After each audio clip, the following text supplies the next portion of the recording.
Welcome to the Gutsy Podcast, the show where you learn how to own what you actually want and shift the mind junk that's been holding you back. I'm LauraAura, keynote speaker, coach, and your guide to help you get clarity, build confidence, and make the gutsy moves that change your life. Each week, I'm going to help you simplify things by teaching you how to get out of your head while stepping into action. This way you can achieve all those life shifts that you've been overthinking. Your desire? That drives you. But gutsy? That's what gets it done.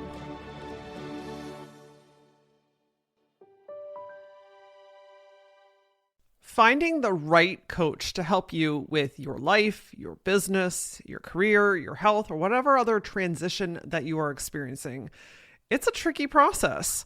Finding the right person with the right expertise that you have synergy with is essential. And knowing what you don't like, listen, that might be just as important, if not more. I've been working with coaches in all different aspects for over 20 years, and I myself have been a coach for the last 10. And when I tell you, I have seen some things that make me scratch my head and say, how does this actually work? So if you're feeling backed in a corner and pressured, no, that is an all systems no. So today, I'm going to share with you 4 red flags from coaches that you should absolutely run as far away as you can from. Hiring a coach should feel exciting and give your body and your mind relief. That's where the true change happens. So if I can help you dodge some red flags so you can get to the green ones, well then that's what we're going to do.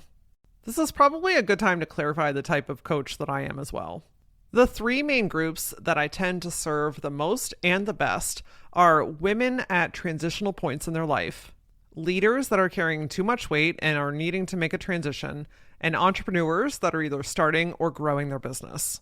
And the common denominators that bring all of those groups together are: I'm overwhelmed, I've got too much going on, I don't have clarity or focus, I want to make a change, I just don't know what to do next, I feel isolated, like I'm doing all this on my own, and some form of lack of belief. I don't think that I can do this, I'm not good enough, I talk myself out of things before I get started. My goal is to first get to the root of the problem, and we do that very quickly. We create a simplified plan so you know where to focus your time and your efforts. And then we work on that beautiful brain of yours to help shift the thoughts, the beliefs, the habits, the patterns that have been talking you out of this stuff. Ultimately, you start making those gutsy moves that change your life. The small shifts lead up to the big changes. So if that's feeling like you and you're feeling a little bit curious, then I would encourage you to book a clarity session. This is a free 30-minute session for you and I to get to know one another to see if we are a great fit. If you're feeling the tug to try it, then trust that. I'll put the link to book that free session in the show notes below. All right, so listen. I have seen some tactics, some methods, some systems, some sales pitches that have made me feel disgusting. And I will full ass admit that I have tried some of this stuff myself. Because in the coaching industry, there's a lot of pressure to do things a certain way. And that's actually one of the tips that I'm going to get to in a few minutes. And it's this expectation that, hey, if you want to achieve my level of success, then you have to do things this certain way. And I will tell you what, every single time that I have forced myself to do something the way someone else has told me I had to, it never works. I waste time, I waste money, I waste energy, and ultimately I go against my gut. I also want you to know that you have to choose what's right for you. And so if all of these things don't resonate with you today, take what resonates and dump the rest, okay? Because you know what? Maybe these things do work for some people. What I'm sharing is the common denominator ones, the big chunky ones that myself, any of the people that I've worked with, or other people in the industry have been like, hey, this is gross. I don't like how this feels. At the end of the day, you are the only one that's going to know who is the right fit for you. And that starts with getting really clear about what type of support that you need. What are your goals? What's going on in your life? What type of transition are you experiencing? What do you not know that you need someone else to know and guide you with? The more clear that you are on the type of guidance and support that you need, the easier the process of finding the right coach for that is going to be. Now, I'm going to tell you, I never really planned on creating an episode like this, but I had a random ass call the other day that made me go, you know what? This is not cool. I don't like this. And therefore, I need to talk about this with my audience. Quick story. A gal on LinkedIn connected with me, I don't know, a month or two ago. And it seemed like we had some synergy. So I accepted the request. And she messaged me and was like, hey, love what you're doing. Let's hop on a call and just kind of get to know each other. And I've been trying to be a little bit more open-minded with some of that, what might be considered kind of cold connecting, just because you just never know who's out there and what kind of great connections you might build. So I was like, sure, let's do that. So we booked a call. Well, like the day or two before our call, I got a second message from her on LinkedIn with a similar type of message as if we'd never spoken before. And I was like, that's kind of interesting. And so I messaged back. I was like, hey, we're chatting. We're scheduled for a call tomorrow. Just wanted to make sure we're cool. And that second account didn't email me back. So I thought, well, maybe it got spammed or maybe there's somebody on her team, who knows? So we get on this call, which again, the intention was just to get to know each other, right? Chit chat, see how we might be able to support each other. And when we first got on, I was like, hey, just a heads up. I just want to make sure that you know that there's a second message coming from you. I just want to make sure that your account isn't hacked or something isn't, weird going on in the background. And she was like, oh, I see what happened. You got put into my sales manager account in LinkedIn. And so we sent a second message. And as soon as I heard that, I was like, you've got to be fucking kidding me. So LinkedIn has this pretty robust, very elite sales process system if you upgrade to it. And what this comment told me is that she was putting me in her sales process, that this wasn't just a connection call, that she was going to try and pitch me. And guess what happened? She pitched me. It started off as a casual conversation, but within 5 minutes, we pivoted to all the things that she's done and she's accomplished and how she's helped people and going through the whole process and starting to ask me the coach style questions to get to know my problems more. And by the end, the comment was basically, you're stupid if you don't do this. And I was like, listen, I'm going to be real transparent here. This was not the intent of why I got on this call. So I'm a little taken back that, we're kind of in this sales process to get into your program. She backpedals a little bit and then we go back into the same process, which was quite pushy. And then she starts talking about the investment. And I was like, again, listen, you can tell me about it. I was not intending on hiring a coach today. This was not what I was looking for. And she told me the investment. I was like, I will keep it in mind. And she's like, do you have credit cards that you can put this on? We can get you results fast and all you got to do is finance it and we can get you in the door and we can get started right away and you're going to get these results and blah, blah, blah, blah. And then the comment that shut my entire body down and I checked out and was like, we are done. We are not speaking ever again, is when I answered and I said, I have cards, but I don't use them. And she says, you're not broke, are you? Listen, we are done with this conversation. When I got off the call, I disconnected from her on LinkedIn because I'm like, if this is your approach, I would never give you another minute or second of my day, time, or money. Because the way that I felt in this process that I got swindled into is exactly why people get backed into corners, why they think having a coach is a bad experience, and that it feels pressured and icky and like you're going to miss out on some shit. If you feel any of those things, just turn around. You don't need me to tell you anything. I want you to always, always, always trust yourself in your judgment, no matter how much pressure you feel like you're getting. Now, it's not to say that there might be some discomfort. Hiring a coach is often an investment. It takes you out of your comfort zone. It asks you to dedicate time. It asks you to put in an investment of your resources. You're making change. You're opening up to vulnerability, right? Like there is often discomfort. However, let that not be mistaken with something is not right here. You don't have to sign and do anything that does not feel right in your body. And hopefully here today, I can help you avoid some of those mistakes because I have fallen into a few of these traps myself, okay? So the very first one I've already mentioned, and that is if your coach or prospective coach just immediately when they start talking about the investment, and if you have any reservations or questions or pushback, or you're not quite sure, or you have to think about it, if their immediate go-to is, well, you can put it on a credit card, I want you to say thank you, but no thank you. Shut the call and go away. To me, this translates into, I'm just trying to get the sale. I'm not saying that they don't have good intentions and that their program wouldn't work for you. It's all in the approach. Now, again, I'm going to back up because there is a slight gray area here. When I'm on a call with someone, for instance, and they're like, I'm not really sure, this, an appropriate type of question in that scenario is, do you want some help brainstorming how we can financially make this work for you?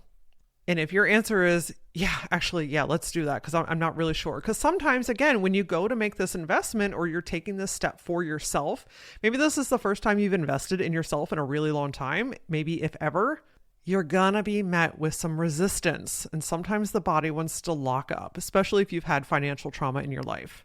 So in that scenario, if you're like, yeah, I could use, let's just see what all the options are on the table. Then maybe perhaps the conversation of, is there any way to finance this? Do you have any accessibility? Are there any resources that you can tap into, right? A good coach is going to help you find a solution, not make you feel bad about what you don't actually want to do. Let me say that again, please. A good coach is going to help you find a solution, not force you into something and make you feel bad about it. So if the absolute immediate first answer when you say, I need to think about it, or I'm not sure, or that's out of my price range, or I'm going to have to check my budget. If the immediate answer is, well, do you have a credit card, or why don't you just put it on a credit card? I want you to pack your bags and get the fuck out of there. The second one kind of piggybacks with this one a little bit, and it's having to give an answer today, right now, on the spot, or else you're going to miss out.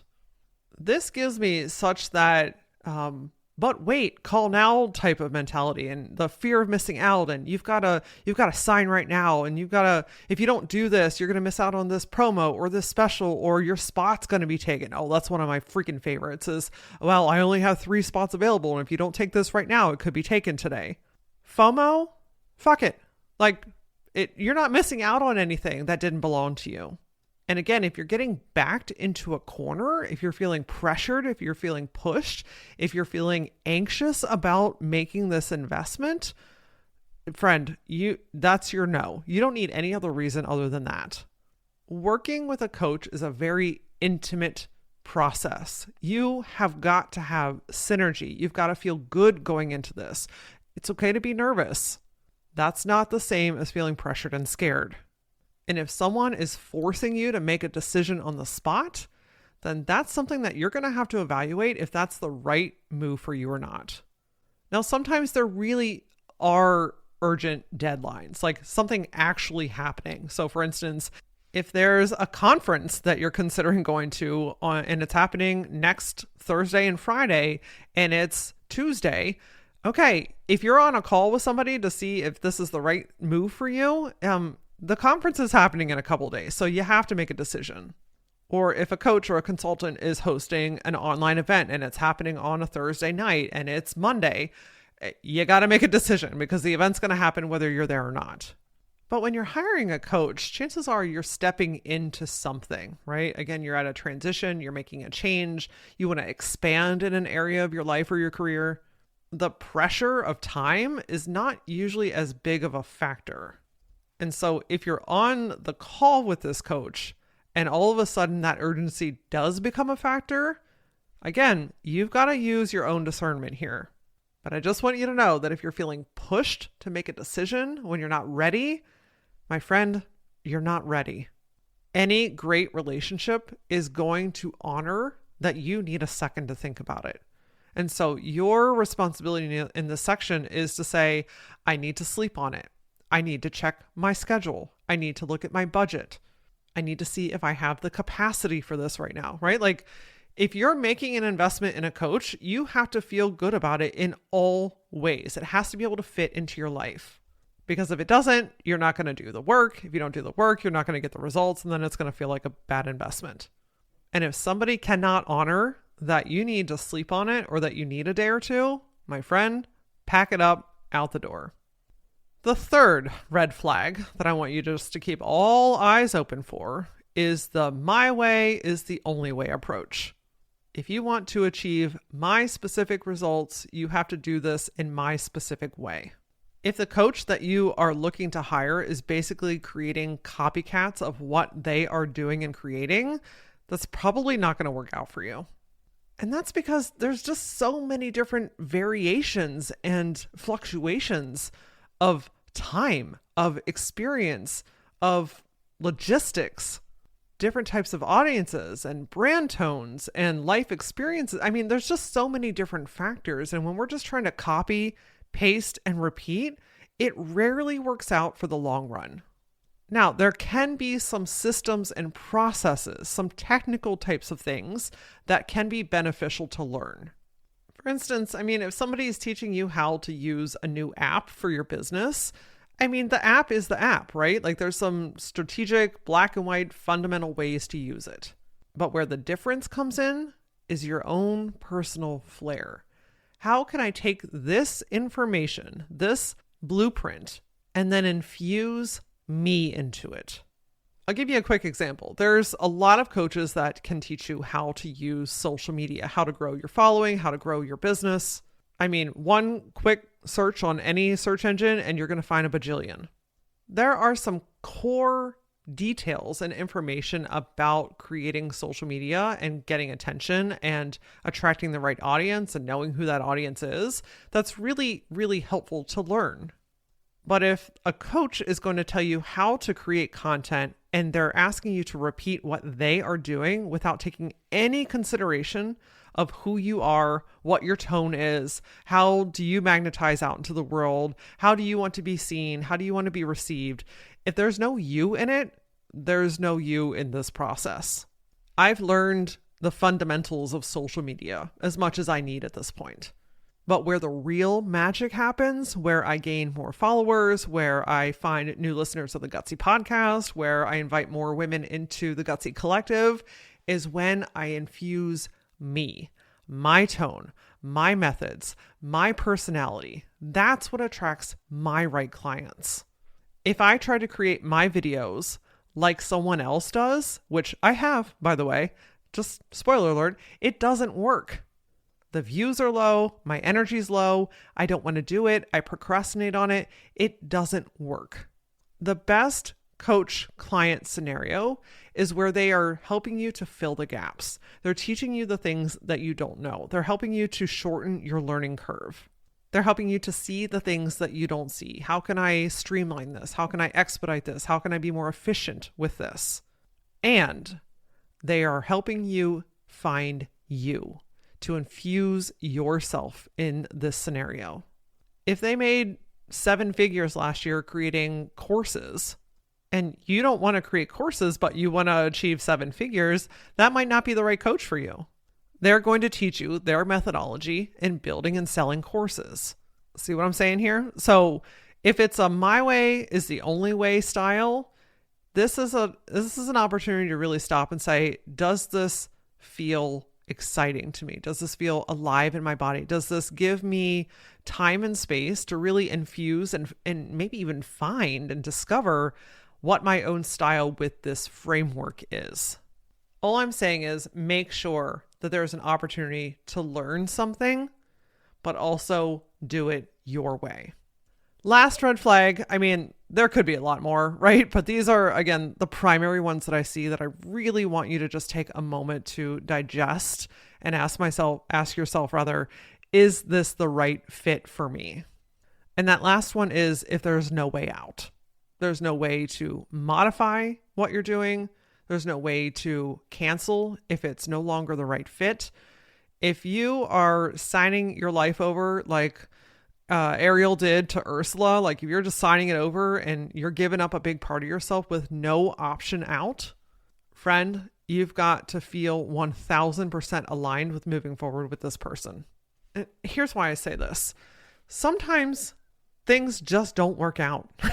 I mean, sometimes you could check every box, you could have all the synergy in the world, it could feel like the right fit, but you get into it and you find that there's just a mismatch in the communication style or the working style. And as long as you have worked through it together, you've communicated together, both of you have done everything that you can, sometimes you get to that end of the road and say, you know what, actually, this just isn't working out. There are some coaches that would say, well, too bad. I'm keeping your money and, there's the door. That is so uncool. Like, it's just not an ethical way to do business. Or you know what? Sometimes life happens. Illnesses, big changes in life, pregnancies, a loss in the family, an unexpected job loss. Like, sometimes life just happens. And if you're locked into this contract with no options, that's like holding you hostage. Something even as simple as a flexibility clause, meaning like, hey, if I needed to, we could pause things for a little while. Or in your contract, looking at, hey, what happens if there is a mismatch? How do we handle that? How do we transition away from one another? Continuing to work with somebody that you don't have alignment with is bad juju all around. Now, this isn't to be mistaken with, I'm not doing the work and so I'm going to cancel. Or I'm 1 foot in and 1 foot out and I'm not really sure and so I'm going to bounce, right? Like, when you choose to work with a coach, it is an investment of your time, your money, your energy, your focus. And so make sure that you're ready for that. That's part of that feeling things out and making sure that you know what you want and where you need support. I mean, your coach needs to make a living too, right? Like, anybody that has a contract, anyone that's providing a service, they have to have terms in place. They are dedicating their time, their knowledge, their services to and for you. And so they can't just go into this completely open-ended. They have to have some terms outlined. What I'm suggesting is just to make sure that you have options in the event that something isn't working. This lets you know that you have options, and it also gives the coach the security to know what to expect. To wrap us up here today, I just want to go back to the beginning and say, you've got to trust yourself. This episode is not a one-size-fits-all type of situation, okay? These are just the common things that I see and things that I just want you to consider, to think about. I want you to make the best decision for you and your needs and your growth. And I don't want you to get backed into a corner. I don't want you to feel pressured. I don't want you to feel like you're missing out on something. And I just want to humanize that, hey, if you're feeling any of those things or any of the things that I mentioned here today, know that it's okay to say no. You will feel 10,000 times better walking away from something that you felt pressured to do than if you say yes to something you felt pressured to do and now you're locked into it. Walking away is uncomfortable for a few minutes. Committing to something that you didn't want to do or weren't ready to do is uncomfortable for a lot longer. The right coach is going to be an advocate for you, is going to help you find yourself. It's going to help you simplify things, take steps forward, solve the problem, craft out the plan, expand yourself, achieve your goals. I mean, having a coach on your side simplifies things. It streamlines it. It takes the learning curve out of it. And my gosh, you have someone else that sees you, that understands you, that helps you to step into your own power. You've got a built-in accountability system. You've got someone that understands the way your brain works, someone that challenges you, someone that holds you accountable to time, someone that helps guide you through the sticky points, someone that stretches your goals, that says, hey, this is great, but you're thinking too small. I've hired a coach for my business, for my health, for my finances. I mean, I've hired all types of different coaches for different reasons and seasons of my life. And when I hire a coach that I feel good working with, not the one that I felt pressured by, it always works out 10,000 times better. If I happen to check those boxes for you and you're interested in talking about what working together might look and feel like, then go to the show notes and click on Book a Clarity Session. That's a free 30-minute session for you and I to get to know each other more. We'll find some root stuff, we'll get a little bit of a plan, and we'll see where we go from there. And if I am not that person to check those boxes, make sure you know what it is that you need. Pay attention to your body and the cues that it's giving you when you are interviewing coaches. And trust yourself to make a decision that, yes, it might stretch you. Might feel a little bit like, ooh, I'm on a roller coaster. I'm excited, but I'm a little nervous. That's okay. But trust yourself when it feels like an absolute no. If we are not connected already on social media, what are we actually doing, my friend? Come find me, okay? I play on all the major platforms. I am at that LauraAura. And as always, until I see you next time, stay gutsy.